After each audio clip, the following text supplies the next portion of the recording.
My name is Mary, and at 29, I'm a homemaker. Sean and I have been married for 5 years, but we haven't had any children yet. I first met Sean through my dad's introduction. Sean used to work at a company that was a client of my dad's firm. Impressed by Sean's sales skills, my dad convinced him to join our company. As Sean and I spent more time together outside of work, my dad suggested that we should meet. I was immediately charmed by Sean, and after a peaceful courtship, we got married 5 years ago. Recently, things between Sean and me have been a bit rocky. I couldn't help but wonder if this was inevitable for a couple who had been together for so long. Despite the challenges, the thought of splitting up never crossed my mind, and I carried on with my daily routine. One day, after Sean came home from work, I gathered the courage to address the issue. Hey, we haven't been talking much lately, have we? We don't go out together as much as we used to. Let's take some time off and go on a trip. Maybe visit a place that holds memories for us or try out a nice restaurant. I'm sorry, I just don't have the bandwidth for that, Sean replied dismissively before heading to bed. I couldn't shake off the feeling of disappointment. Was this really how it was supposed to be after 5 years together? I thought. As time passed, Sean started to drift away due to work stress and personal frustrations, and our relationship grew colder. Despite being aware of the issue, I struggled to find a solution. Then, out of the blue, Sean made a surprising suggestion. How about we move to a new place? I was honestly shocked but also hopeful that a change of environment might improve our relationship. Yeah, I've always wanted to be closer to work. This apartment is too small if we ever plan to have a baby, and the supermarket and school are too far away. You really thought that much for us? I asked, touched by his consideration. Of course, that's why I've been working so hard. Thank you. Let's start looking for a place right away, Sean replied with a smile. His words touched my heart, and knowing that he had considered our future together filled me with joy. The next day, we began the search for our dream home. As we prepared to move, Sean and I found our conversations becoming more lively, almost like when we first started dating. We discussed furniture and appliances for our new home, sharing our interests and thoughts. Sean was passionate about choosing a sofa for the living room, emphasizing both comfort and style, while I focused on creating a functional and easy-to-maintain kitchen. Through these exchanges, our bond grew stronger, paving the way for a fresh start in our new home. As we delved into selecting furniture and appliances for our new home, it felt like more than just shopping. Each item symbolized a return to the happier times we shared when we first met, deepening our understanding of each other's lifestyles and values. But that happiness was short-lived. One calm evening, Sean dropped a bombshell while we were relaxing in the living room. Listen, I've decided to live here with my mistress and our love child, he announced suddenly, leaving me in shock. Are you listening? Just give me a week, and then you need to leave because I'm going to live here with my mistress and our child. He continued, his words freezing my heart, leaving me speechless. Wait just a minute. What do you mean? I don't understand. Explain this to me. I managed to stammer out, struggling to comprehend the sudden revelation. Sean confessed that he had met his mistress at his workplace, where she was working part-time. Their relationship had blossomed over the past 2 years, evolving from mere work colleagues to something more intimate. He then recounted a conversation from 2 years ago, where his mistress had revealed she was pregnant with his child. I've been thinking maybe we need a bigger place, she had said, expressing her desire for their child to grow up in a more spacious environment. I see. Can you give me a moment to think about it? Sean had responded at the time. But now, faced with the reality of his decision to prioritize his mistress over our marriage, I couldn't help but feel a sense of betrayal and disbelief. We're getting a divorce, Sean declared matter-of-factly. We're going to the city hall. What? What are you talking about? I exclaimed, struggling to process the sudden turn of events. Wasn't the plan that we'd live here together? We even picked out furniture together. It was never about you, Sean retorted coldly. I moved here to live with my mistress and our love child. So please, could you move out as soon as possible? But can't you think it over? Can't we talk about this? I pleaded, desperately clinging to the hope of salvaging our relationship. I've thought it over, and the decision is to prioritize my mistress, Sean replied firmly. She's more reliable, good at her job, and importantly, young and beautiful unlike you. So please understand, I'm not up for a lengthy discussion. This is it. There's nothing more to talk about. As Sean's callous words sank in, I struggled to comprehend his calm explanation, grappling with the harsh reality of our shattered marriage and the impending end of our life together. As I struggled to process the whirlwind of emotions swirling inside me, the reality of our shattered dreams hit me hard. We were supposed to live happily together in our new home, yet here I was faced with the harsh truth that Sean had a mistress and even a child on the side. And now I had to leave within a week. Hey, are you even listening? Sean's voice pierced through my thoughts, his tone tinged with impatience. Can you leave this place? I've already told my mistress she can move in, so it's going to be a problem if you're not out within a week. I tried to speak, to defend myself against his accusations, but his words continued to sting. I know it's going to be tough, but please do your best. It's partly your fault for not satisfying me as a woman, you know. Understand that. His blame cut deep, each word a painful reminder of my supposed shortcomings. But man, I was surprised you never caught on about me and my mistress, he added, his tone dripping with disdain. You should really try harder with the next guy you're with. You were just so boring. My mind raced, trying to find a way to respond, but his accusations left me speechless. Well, I was busy with housework and stuff, I finally managed to say, my voice trembling with indignation.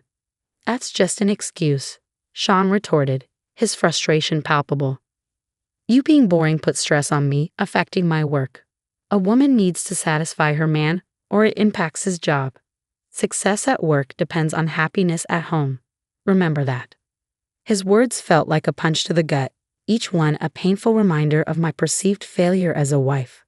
That's so unfair, I protested weakly, struggling to hold back tears. I know I'm supposed to make you happy as your wife, but blaming everything on me just because you're bored is not fair. Your boredom is your own issue. No matter how much I try, if you can't find joy in yourself, there's nothing I can do. I'm trying my hardest too. But Sean's response was swift and cutting. It's so unfair to be told this. Whoa, what getting mad at me? Give me a break, he scoffed, his frustration boiling over. This right here is exactly the problem. I'm the one who's been earning the money, the house, the car. Everything was bought with my earnings. You've been able to live your life thanks to me. I want you to at least be grateful for that. His words hung in the air, a bitter reminder of the power dynamics at play in our relationship. As our argument escalated, it moved further away from the original point, leaving me feeling defeated and lost in a sea of resentment and pain. All right, I'll leave, I muttered, my voice barely above a whisper.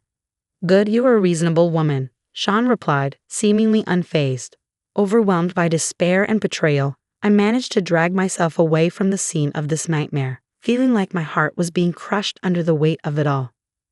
Unable to talk to anyone about it, I spent 2 days and nights lost in thought at a manga cafe. Determined to get my revenge, an idea suddenly struck me. 3 days later, as I prepared to leave, Sean approached me. Hey, you're actually leaving? He asked, his tone betraying a hint of relief. Yes, lucky me. That's a relief. I'll tell my mistress she can move in tomorrow, I replied, trying to keep my voice steady despite the storm raging inside me. As I turned to leave, the doorbell rang, breaking the tense silence. Huh, who was that? Sean muttered, annoyance evident in his voice. Could you get that, please? He added, almost as an afterthought. Get it yourself, please, I retorted, my frustration boiling over. Well, since you're leaving today anyway, Sean grumbled as he made his way to the door. As he opened it, his expression changed from annoyance to confusion, then shock.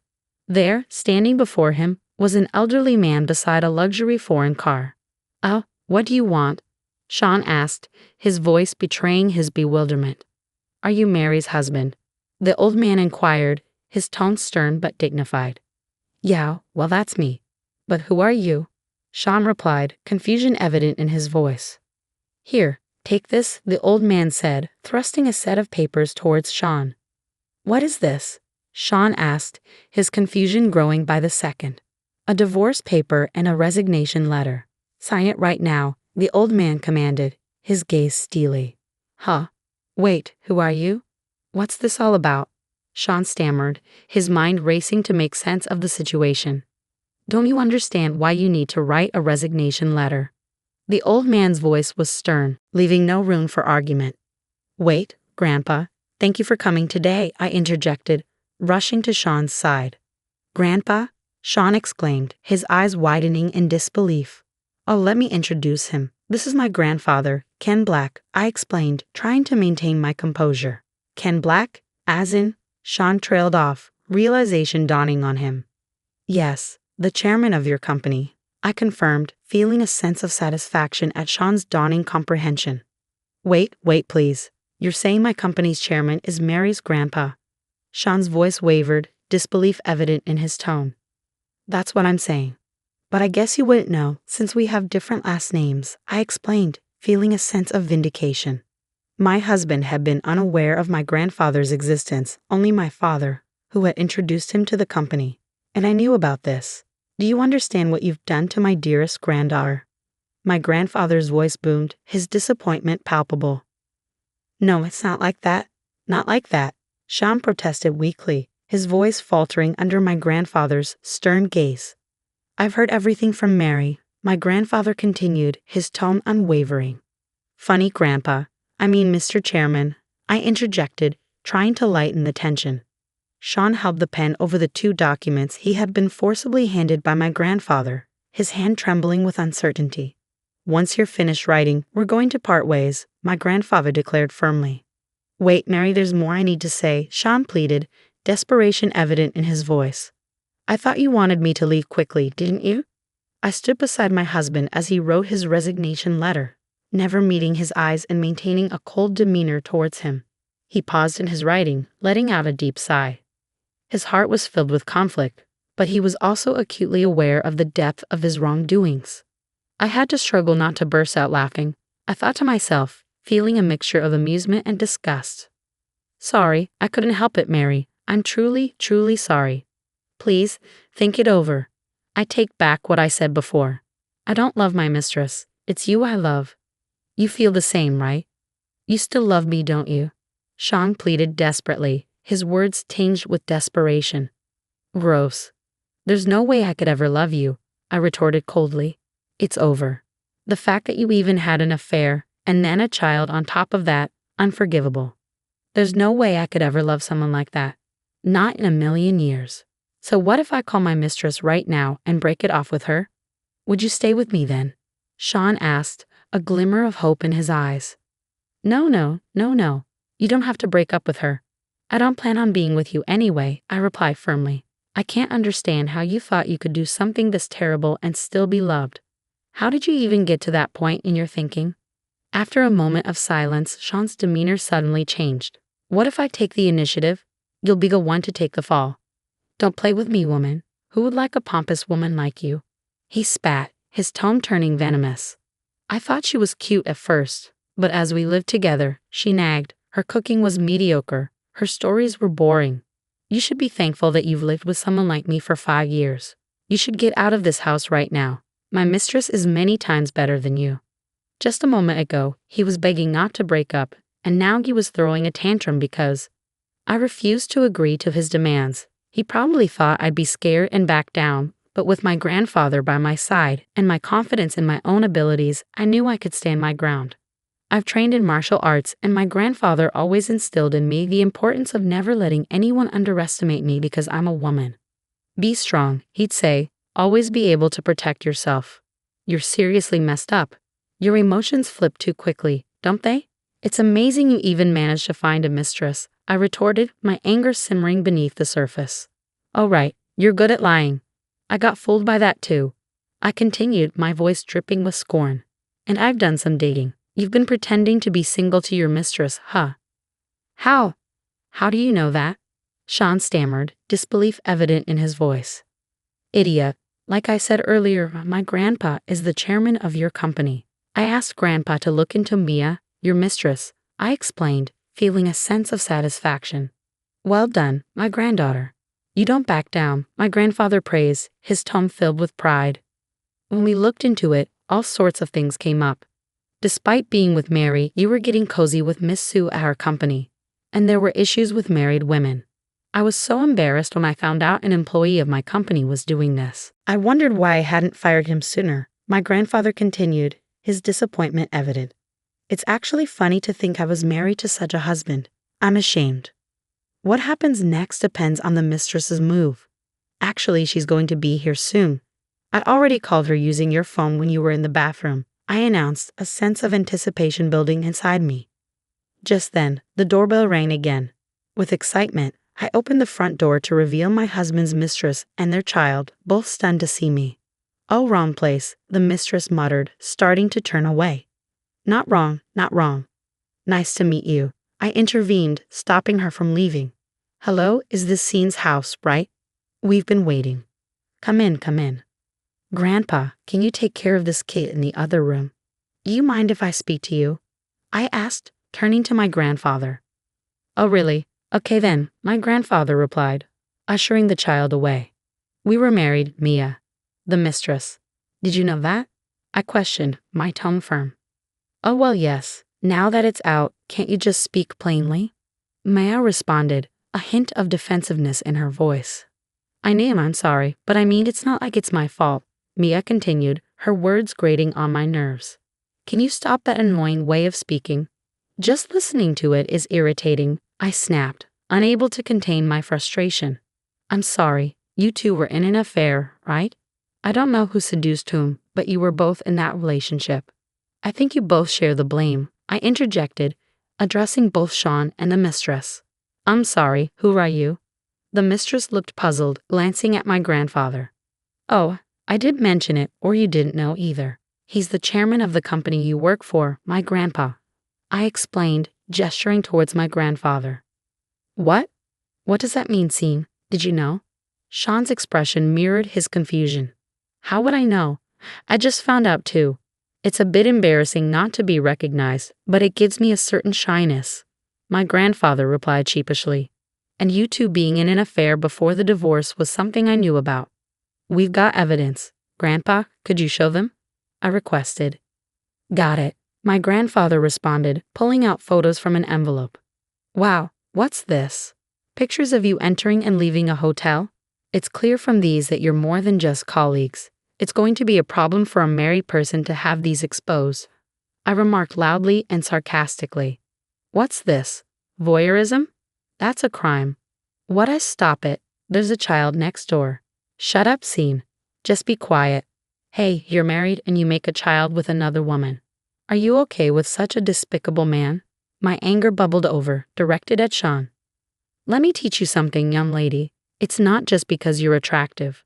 Of course that's part of it, but such women only compete with their looks, their appearance. They're empty inside. Their only asset is their youth, which is quite pitiful. I've seen a few women like that, after all.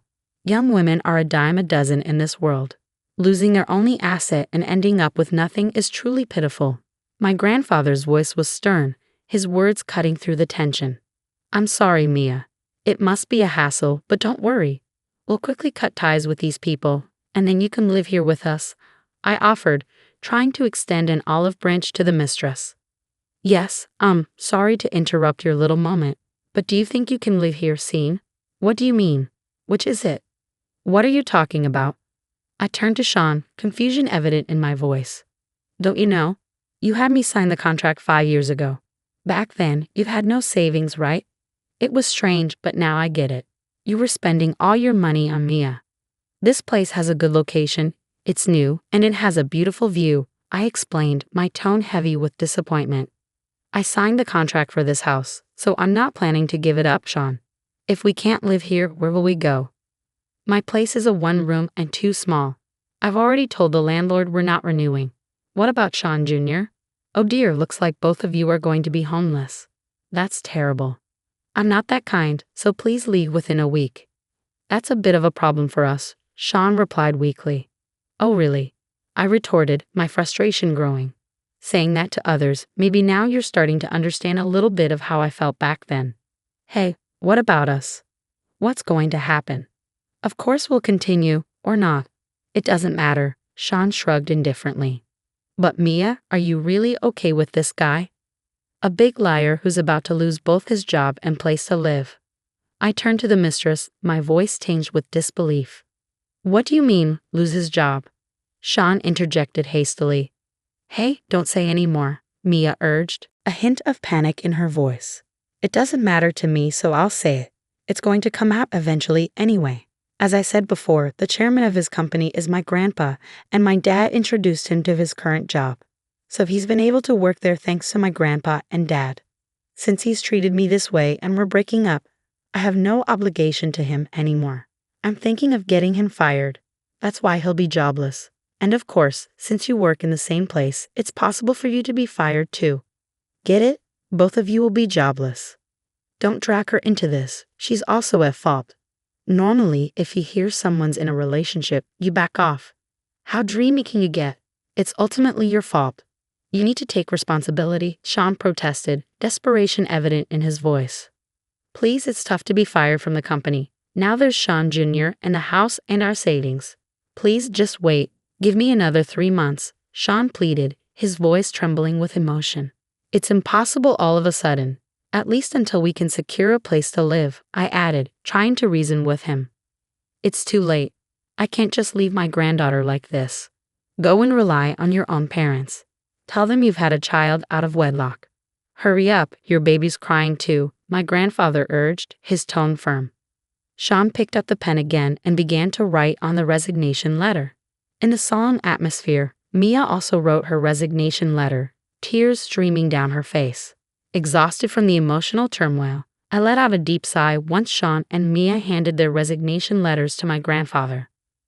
Without uttering a word, my grandfather scrutinized the contents of the letters under his stern gaze. Meanwhile, my husband accepted responsibility for his actions, facing the consequences head-on without attempting to evade them. I observed the intense interaction between my grandfather and husband, feeling a mix of relief and sadness. And don't forget the divorce papers I asked for, I reminded them, my voice tinged with bitterness. I got it. And you know about the alimony, right? I added, trying to suppress the pain of betrayal and deceit. $660,000, I heard the figure, causing a sharp pang in my heart. You're really terrible, I muttered, feeling the weight of the situation. Better than you, my husband retorted, his voice choked with tears as he signed the alimony agreement. Once everything was settled on paper, they left the room hastily, carrying little baby Jan with them. As they departed through the front door, heads hung low, I couldn't help but let out a bitter laugh. Grandpa, thank you so much for coming all this way. Even though you're busy, I expressed my gratitude, feeling a sense of relief wash over me. It's nothing. Leave it to me. This is exactly when you need a grandpa, my grandfather reassured me, his eyes filled with understanding. But your son brought home quite the trouble. I guess I have to punish him too, he added, a hint of disappointment in his voice. Yeah, Dad needs to be punished too, I agreed, feeling a sense of closure. I'll tell Mom. Next time, I'll find a husband candidate for Mary myself, I promised, determination shining in my eyes. That sounds good. I trust you to find someone reliable, my grandfather nodded approvingly. And so the matter was resolved. My ex-husband's hopes for a new life with his mistress were shattered by the strain of alimony payments on his finances and the deterioration of his relationship with her. Turning to his parents for support, he found himself alone to face the consequences of his actions, grappling with the difficulties of taking responsibility and building a relationship with his secret son John. On the other hand, thanks to my grandfather's support, I embarked on a new path. The alimony became a stepping stone toward a brighter future, and I succeeded in pursuing my own happiness despite the pain caused by my husband's unfaithfulness. It became a valuable experience that made me stronger and more resilient. Cherishing the support from those around me, I forged new connections and built a new community to pursue my happiness. Over time, I healed from the wounds of the past and emerged as a stronger, more mature person.